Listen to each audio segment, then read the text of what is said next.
शेतकरी हा आपल्या देशाचा खरा कर्तृत्ववान नागरिक आहे. त्याच्या अथक परिश्रमामुळेच आपल्याला अन्न मिळते. शेतकऱ्याचे जीवन नेहमीच कठीण आणि संघर्षपूर्ण असते. तो आपल्या कष्टाने शेतात काम करत असतो, तरी त्याच्या कष्टाचे फळ तितकेसे मिळत नाही. शेतकऱ्याच्या जीवनात विविध अडचणी असतात. नैसर्गिक आपत्तींमुळे त्याचे पीक नष्ट होऊ शकते.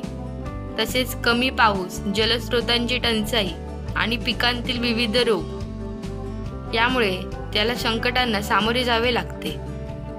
तरीही शेतकरी त्याच्या भूमीला जोपासतो, आपले शेत हिरवेगार ठेवतो आणि त्याच्या श्रमाचे योग्य फळ मिळवण्याचा प्रयत्न करत असतो.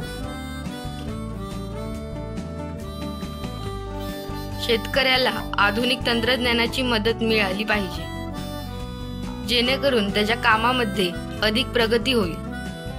त्यांना चांगल्या बियांचा वापर, योग्य खतांची व्यवस्था तसेच आधुनिक यंत्रांची मदत मिळाल्यास त्यांचे उत्पादन वाढू शकते. त्यांना याविषयी माहिती मिळणे आवश्यक आहे.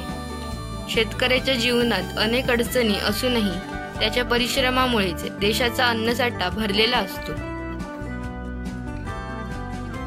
शेतकऱ्याला योग्य दर्जा, चांगले जीवनमान आणि त्याच्या कष्टाची योग्य किंमत दिली पाहिजे.